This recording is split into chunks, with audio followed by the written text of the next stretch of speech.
Hey all, we've made it to the last section of the quarter, and this one is graphs of quadratics.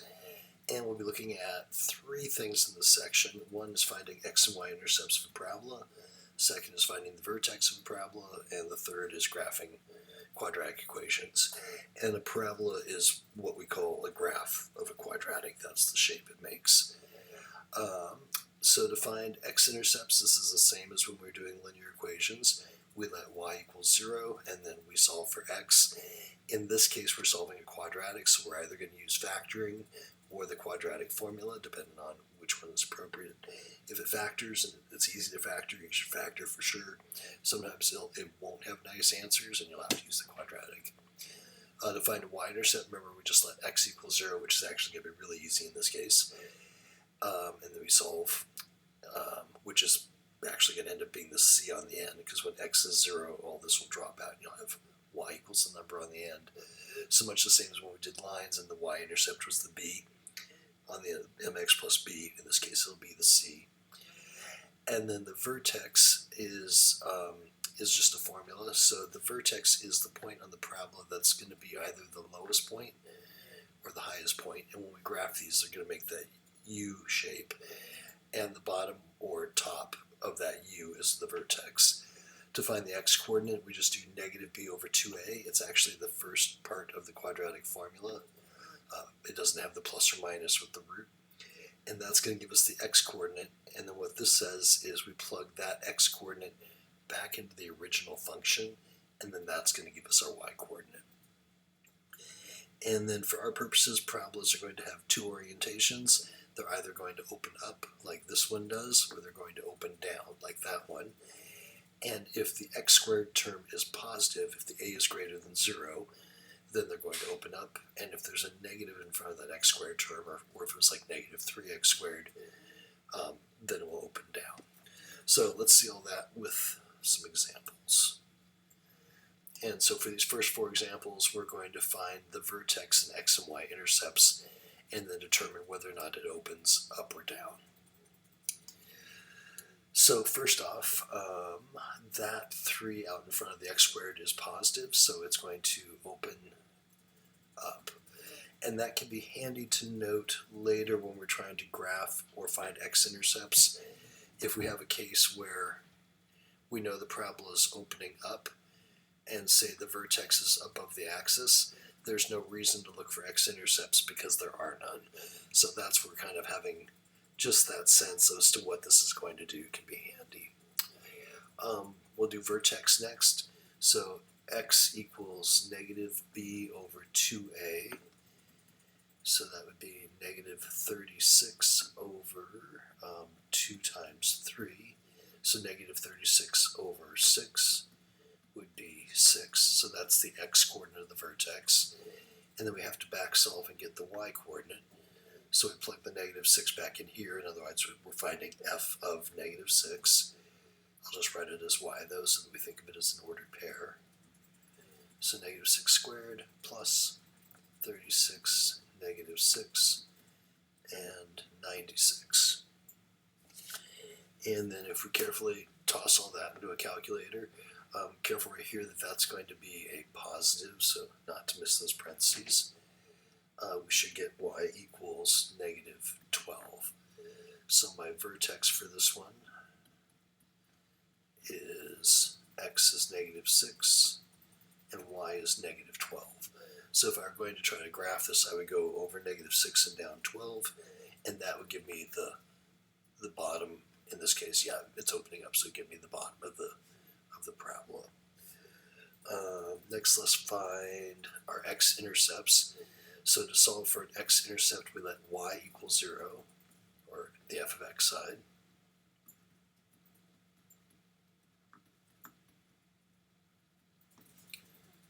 Get rid of that. So this I could throw into the quadratic, but I notice everything's divisible by 3.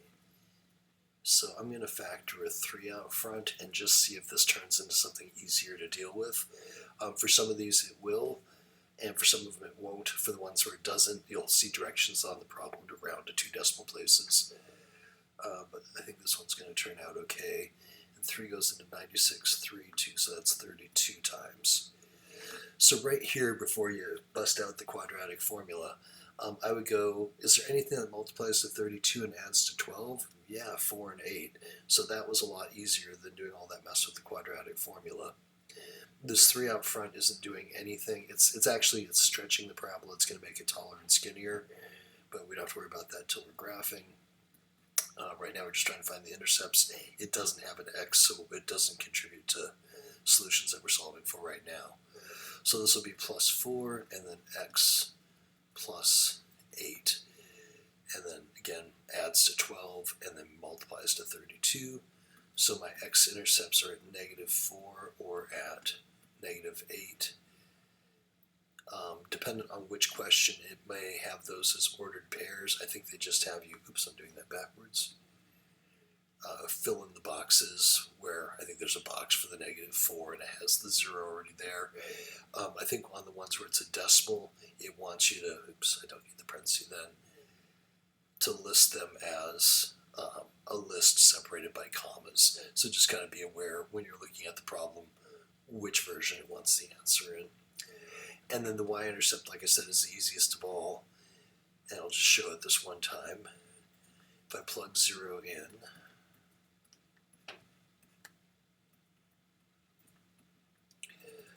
all that drops out, and you're left with y equals the number on the end, in this case 96. So the y-intercept is at when x is 0, y is 96. And these would have been -4, 0 for graphing, and then -8, 0. So there's our x-intercepts, our y-intercepts, and our vertex, and then this opens up. The graphing ones, they're going to use a lot of these same techniques, but you're not going to get crazy big numbers, so they'll pick easier equations for the graphing. So let's see, this next one, it is a negative on front there, so that would open down.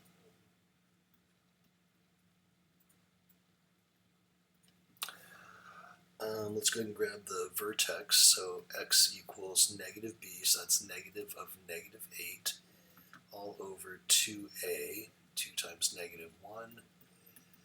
-8 would be 8 over -2, and so that's a -4 for the x-coordinate of the vertex.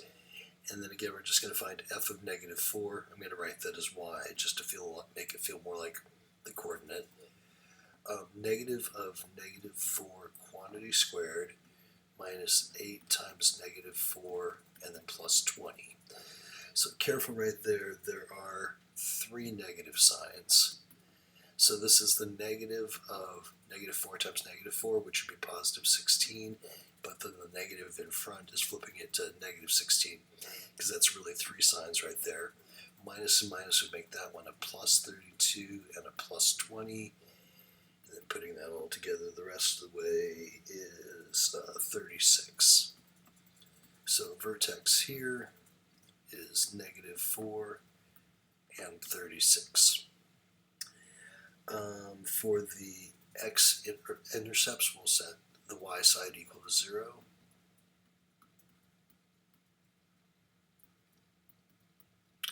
So again, I could just throw that into the quadratic formula, but I think I'm going to make the signs a little bit easier. Even if I were going to use the quadratic formula, I'd probably still do this step. I'm going to multiply both sides of this by -1, just because I don't love having that negative in front. And it's really hard to see if it factors if you have that negative there. So -1 times 0 is still 0, and now I have x squared and then plus 8x minus 20, and that's easier to kind of check and see if it factors. So are the two numbers that multiply to -20 and add to be 8? And in this case, yes, plus 10 and minus 2 would add to positive 8 and multiply to -20. So I get solutions at x equals -10 or x equals 2. And again, if we're thinking of that as graphing, that's -10, 0, and 2, 0 are the x-intercepts. And then the y-intercept, right, if we just let x equal 0, we're going to have y equals 20 there. So for our y-intercept, when x is 0, y is the number on the end, 20.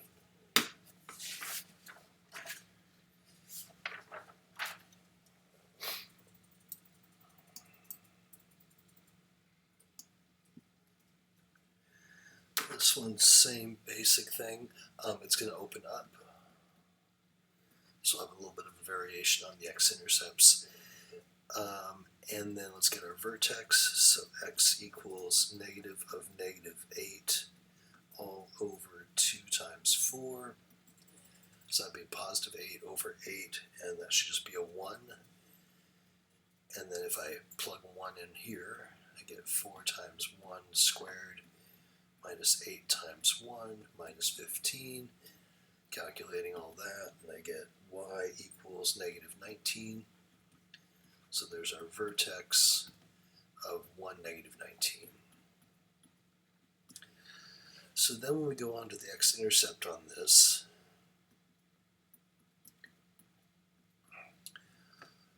I could try to factor this, and I don't think it doesn't. If I went 4 times negative 15, that would be negative 60.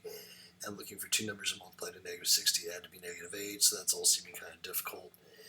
So this is a great place to bust out. Even if it did maybe factor, it still might be easier to use the quadratic formula if you're not really strong at factoring.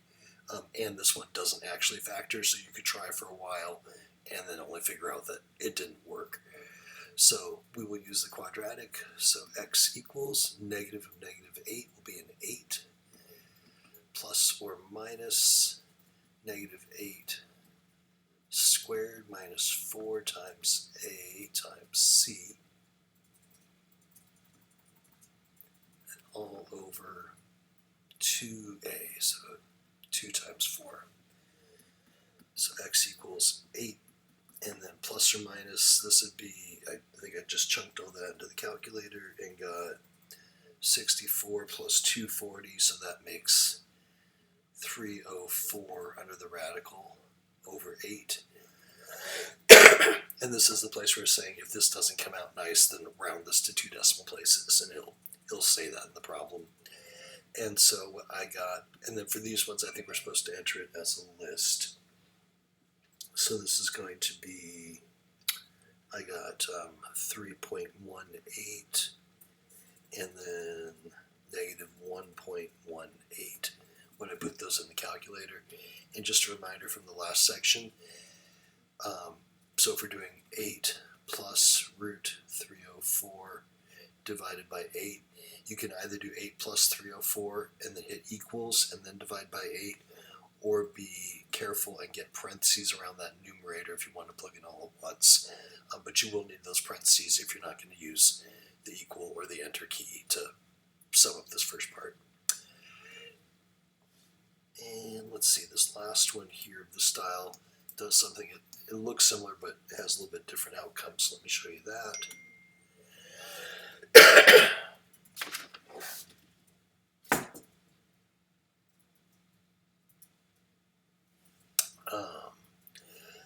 So we'll do, oops, let me get over to black there. This one opens up again because of the 2. The vertex, I'm actually going to not drag all the way through because it's the exact same thing I just did in the last 2. But if you solve that out, you should get 1, 3 for the vertex. And it's in the notes if you want to see the math on that, but pretty straightforward. The part here that's a little bit different is when we go to get the x-intercepts. So 0. And then, again, are there two numbers that multiply to be 10 and add to be negative 4? No. So that means we need to use the quadratic formula. So actually, let me do x equals negative of negative 4, so that'd be 4, plus or minus negative 4 quantity squared minus 4 times a times c all over 2a. So x equals 4 plus or minus 16, and then that's 8 times 5, so that is minus 40 all over 4. So you can see what's happening right there is we are getting a negative under the radical. And what that means is that the x-intercepts don't exist. In the computer, I think under x-intercepts, then you would put D and E. The reason for that is if we think about, this was our vertex, right? If we're going to graph this, which is, we're about to do that,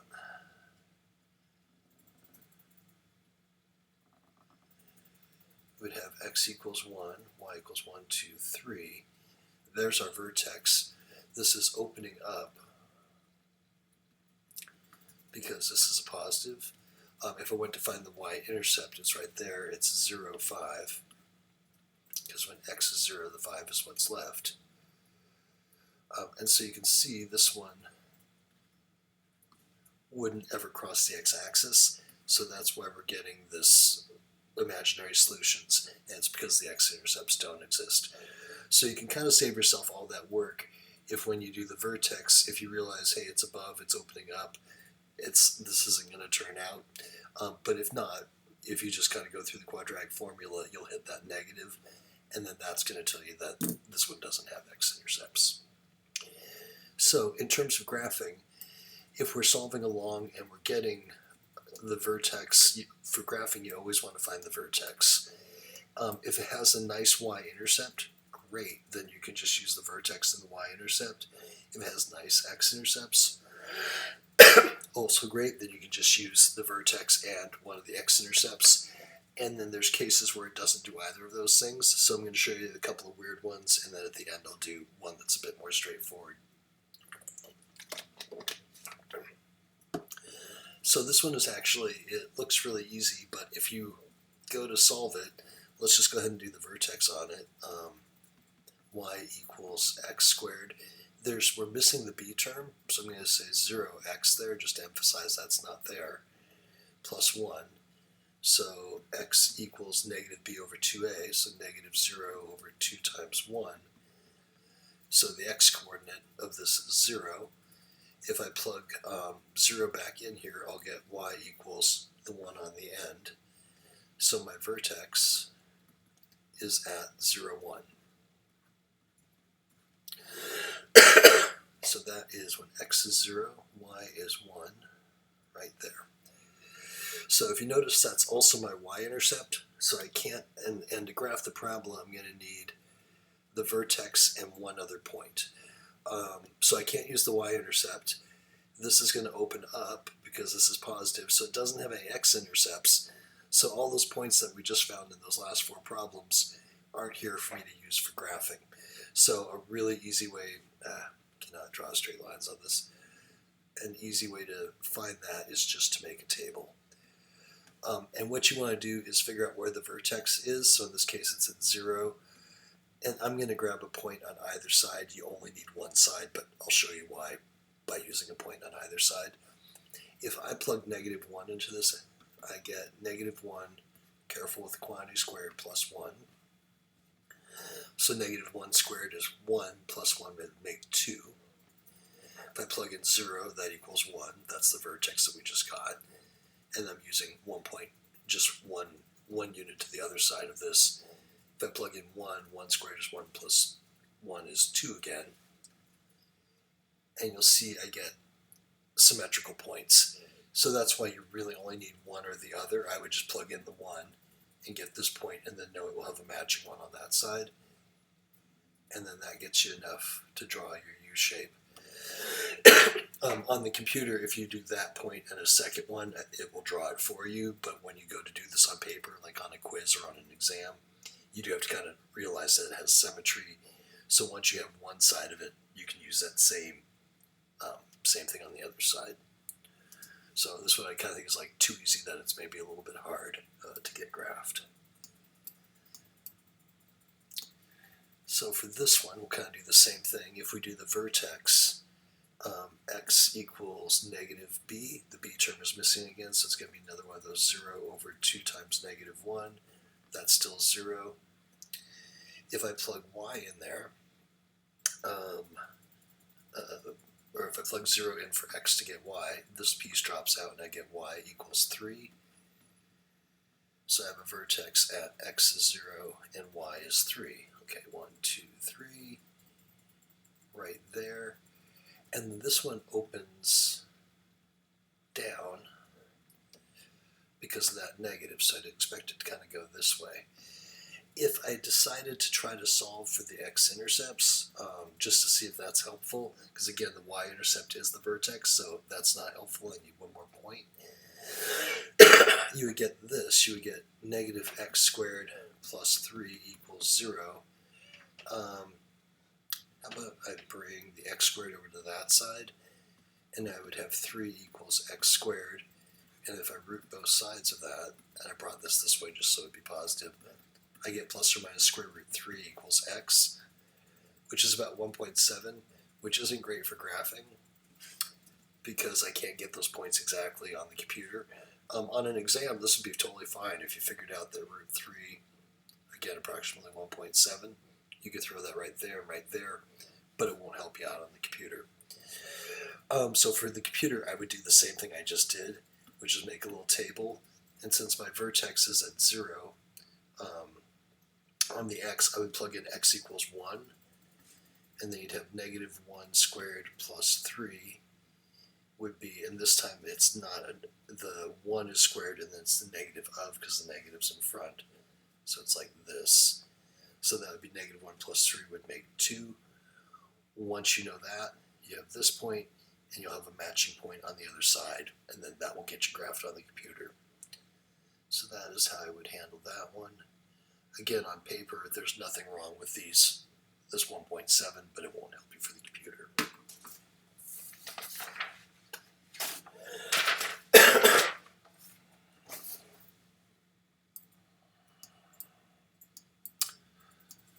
Okay, so for 17 here, again, we always want to find the vertex first. So let's get that going. So you'd have x equals negative 10 over 2 times 1, or negative 5. And we'll plug negative 5 in there and get the y coordinate. So negative 5 squared plus 10 times negative 5 plus 27.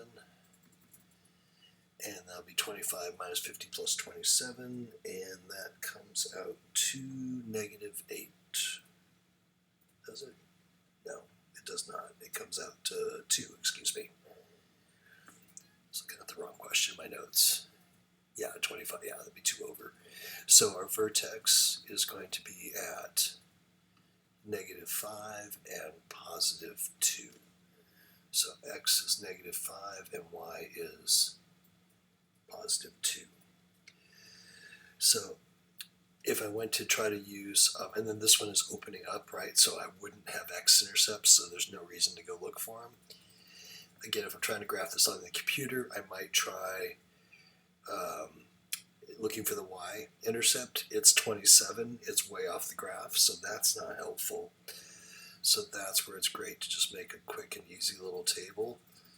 You know where the vertex is, so if you knew what negative 4 would make, then you could just do that same point on the other side for negative 6 on an exam or on the computer. Just one more point gets it done. So let's throw in negative 4.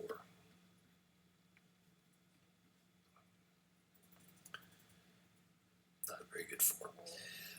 So y equals negative 4 squared plus 10 times negative 4 plus 27. That'll be 16 minus 40 plus 27. And that will end up being 3. So when x is 4, y was 3. We get that point. So again, on the computer, if you try to hit the vertex in the second point, it'll draw it.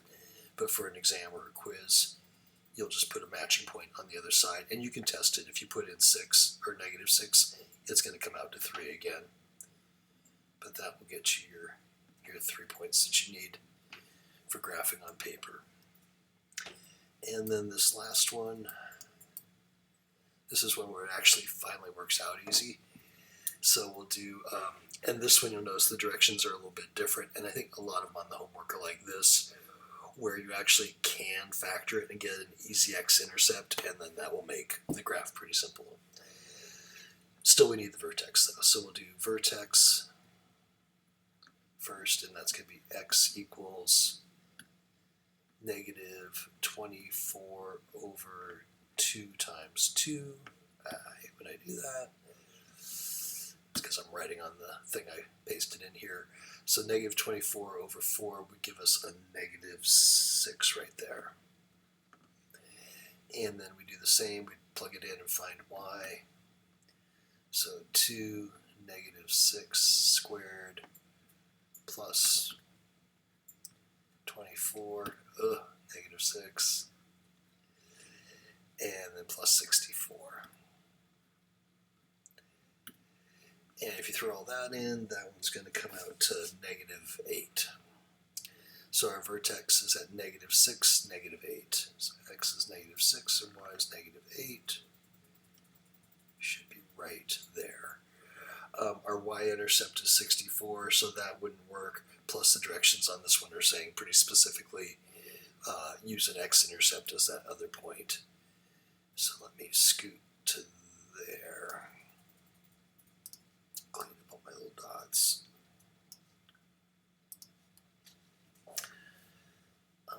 So if we have 2x squared plus 24x plus 64 equals 0, if they're telling me to graph using an x-intercept, that's pretty much a giveaway it's going to factor. So let's get that 2 out of there, and that'll give us a 12x, and that's 32. I think we saw this one earlier, so it multiplies to 32 and adds to 12. So that will be x plus 4 and x plus 8. So I have x-intercepts at negative 4 and negative 8. So negative 8's right there, negative 4's right there. That makes sense, right, because they're symmetrical about that line. I'm not going to draw this very well, but there we go. That gets our parabola graphed. And then, like I said, on the homework on this one, I think it's vertex, and you just have to, one of those points would get it done. And that concludes the last video for this class. Yay, you made it.